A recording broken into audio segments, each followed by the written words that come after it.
Good afternoon, everybody. Welcome back to episode number 22 in our All of Fabric 5 modded Minecraft series. I'm going to try to get on top of here. I made it back from some dungeon running with skeleton spawner.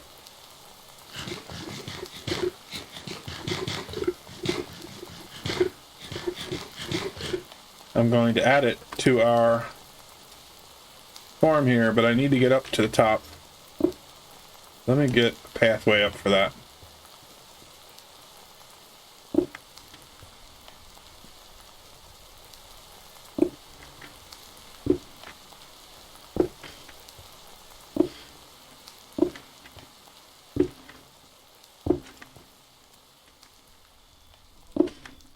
Pretty sure that skeleton spawner won't spawn anything since there's a torch right next to it. At least I hope. One thing I find really interesting, and this has happened to me before, but that I wanted to point out, is that you start playing modded, and you get so focused on mods that you completely forget about vanilla things. And so finally I remembered when a zombie dropped an iron ingot, that I can make a shield, which helped me fight skeletons incredibly more.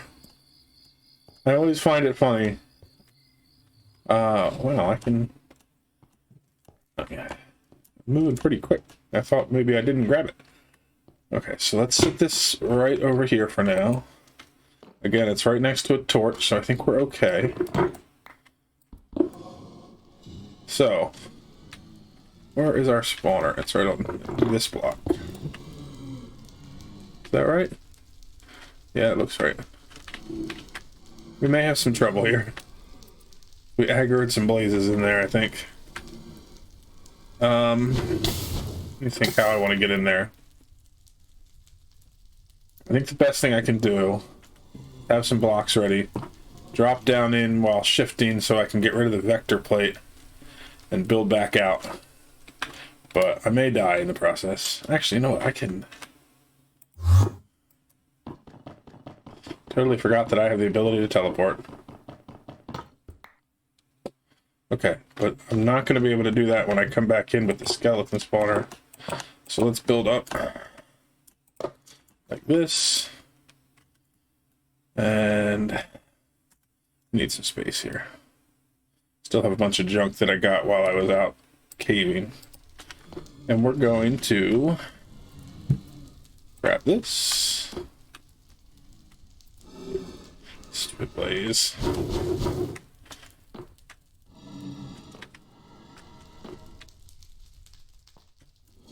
Of course, you're gonna sit right where I need to put this.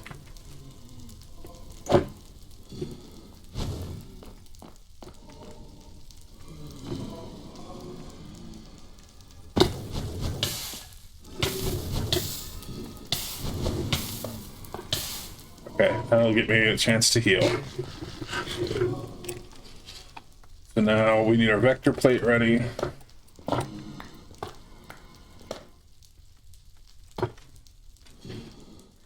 and then we need to get rid of that block and that block. Now there's one more down there. Dang it. I got an idea. Where's my blocks?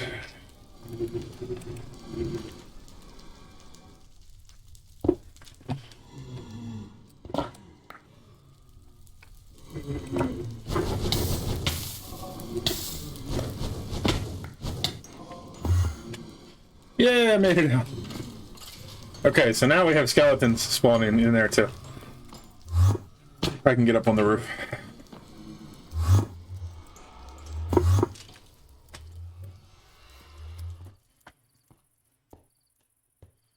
It wasn't as bad as I thought it would be. Anyway, I just found a dungeon while I was out caving. Thought, you know what? Well, let's just add a skeleton spawner to our system so that next time we want to get some skeletons, we have it in there. Why not? So, while we were off caving, I got, I think, enough to finish off the deep learner for the overworld. So if we look here, we have 20 out of 64 towards the basic tier. So we can continue to kill more and get it up to a higher tier, but basic is high enough for us to use this to get some overworldian matter. So now that I have skeletons inside of our farm, let's go down here. We'll get rid of this.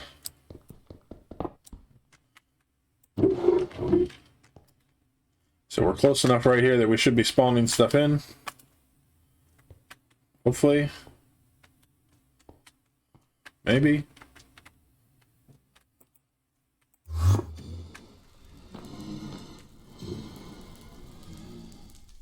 Come on, skeletons. Show your face.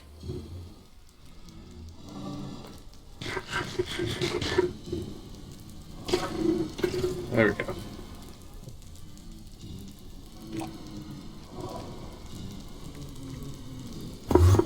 So now we have some skeletons in there with blazes.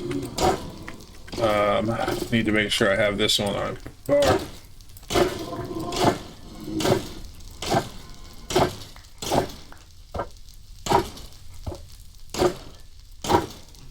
So not only can I get extra loot from the skeletons because I have looting,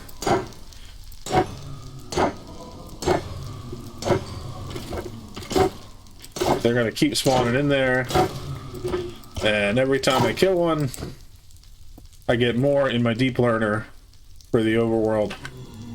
So I'm going to sit here and grind out some skeletons until we get our deep learner all the way up, and then we will proceed with our deep learning.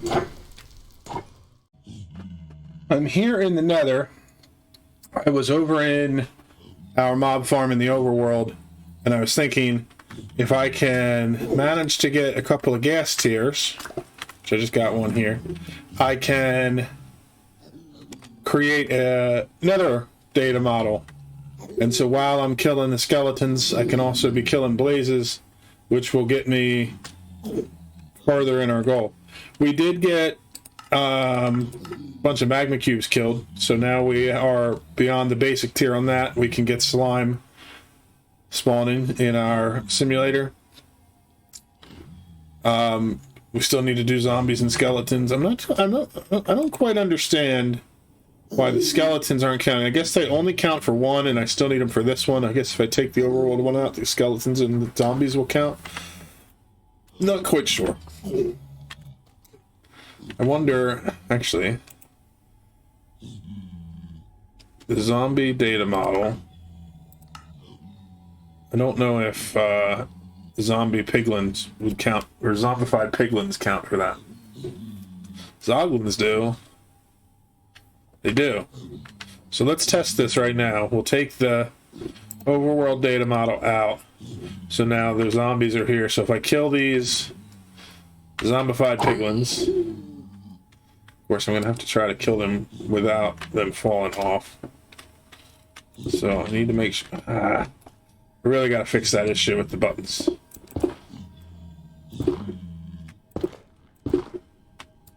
Okay, so now let's extend this little area that they have.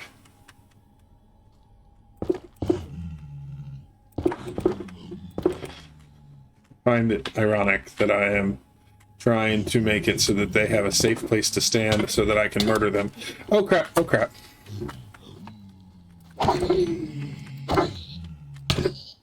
Oh, they got me. Okay, well, I'll be back once I get back there. Let me tell you, the Nether is a bit of a killer when trying to record with all this fire and everything. I have had a game crash a couple times. But basically all I've been doing is wandering around this area, putting out the fires, and fighting mobs. I thought about it, and actually I don't even need to take out the overworldian data module if I want to get piglins here, because oh no, I'm gonna get murdered here, because this isn't the overworld. So the only thing that I'm getting counted for here is the. Oh, these guys are getting up close to me. Let me get up higher. The only thing it's counting here is the zombies. I need to find some food. I've been in here for a while and I'm running very low on supplies. Carrots will do it. I've killed probably about 6 ghasts, and none of them have dropped a ghast tier. I just got one from that first one. Every other ghast that I fought has just dropped gunpowder, and it's starting to drive me a little crazy. But I'm going to keep going. I may have to go back and get more supplies and empty out my inventory. But I am determined to get another ghast tier, even if it kills me.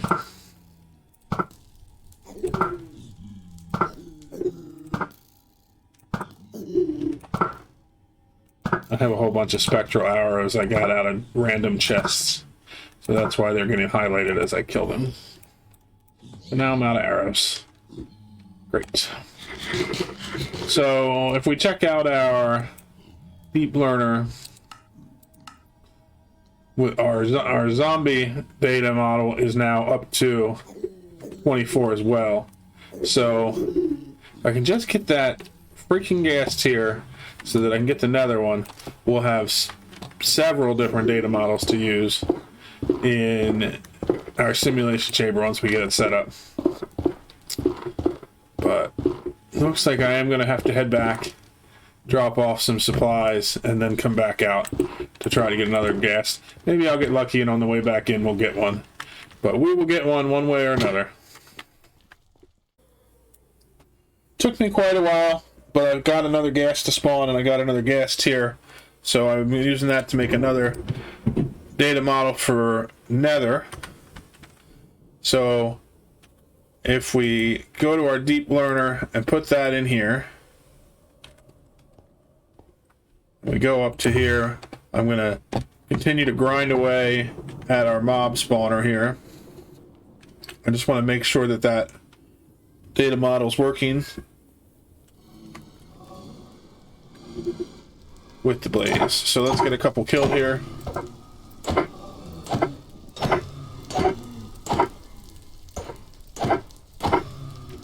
Okay, and we look.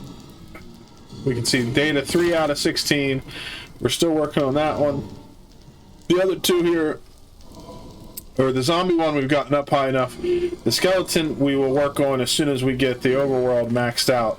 I will start just killing the skeletons while I get the nether models done. I also have this slimy data model that I got up to advanced while we were in the nether by killing magma cubes, so we can use that as well.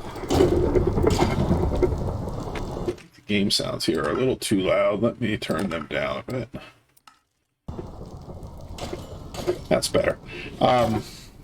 And so I'm just going to get these data models all set up, and then we can start actually running some models through the deep learning system, the deep mob learning. The issue that we're going to run into, though, I was thinking while we were working on this, is this simulation chamber. Put it down so maybe we can see it. It holds 2 million RF. Or E, or whatever power system you want to use, but it's 2 million. If we go down and look at our power system, this makes 160 FE per tick. That's what we're making in total. So we're using almost all that power to power up our system as it is. So what we really need to work on before we can start doing the deep mob learning is adding in or increasing this magmator. So I just want to check if we were to want to go to the next level for the magmator. that would be the niotic. So let's make a plan for that. I come down here and put that in.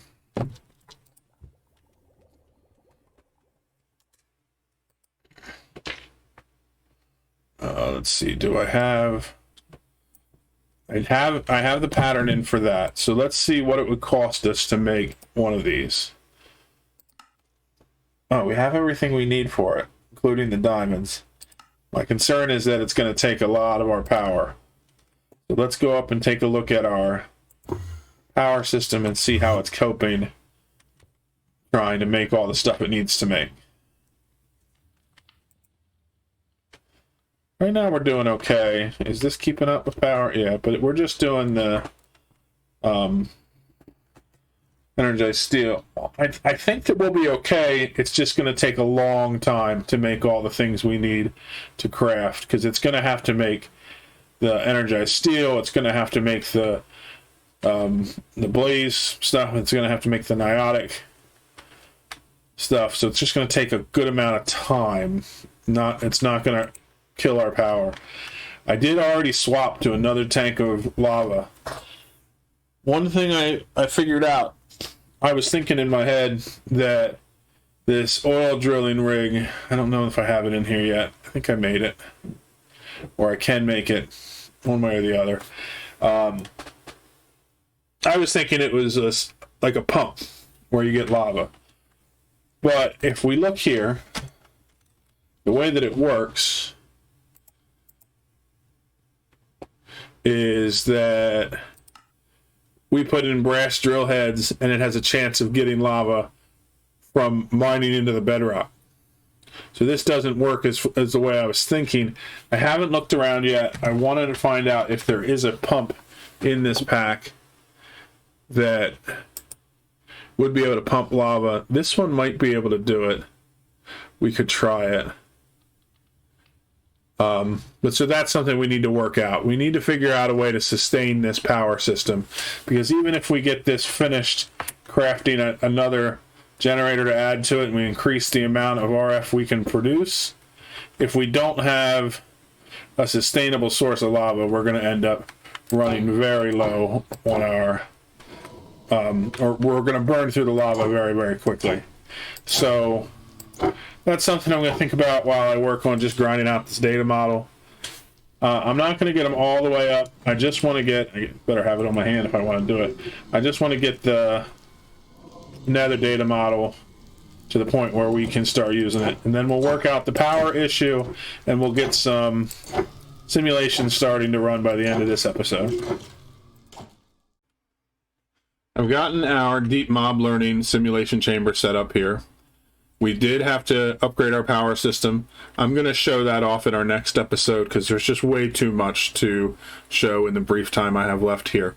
So we're going to dedicate an entire episode to upgrading our lava power generation system. But suffice to say, we have plenty of power now, and we can run our simulation chamber no problem.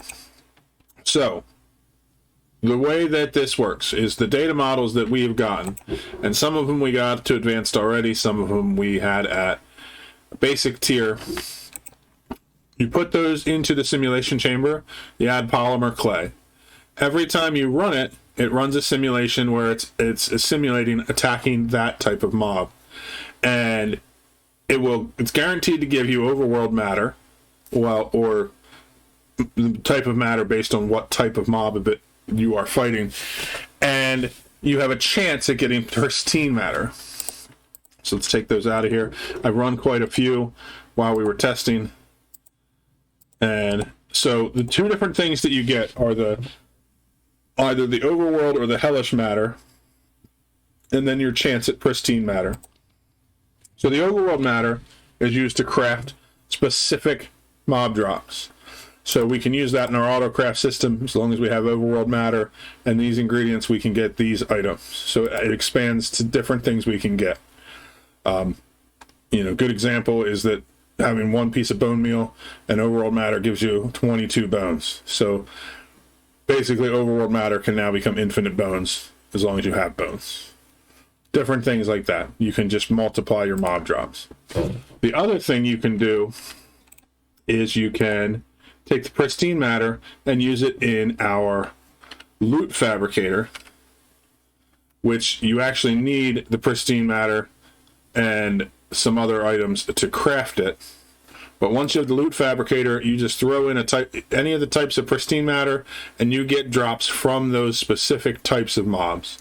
And it's another way to generate mob drops without actually having a mob farm that generates all the mobs, and therefore the lag from all the mobs being generated and then killed.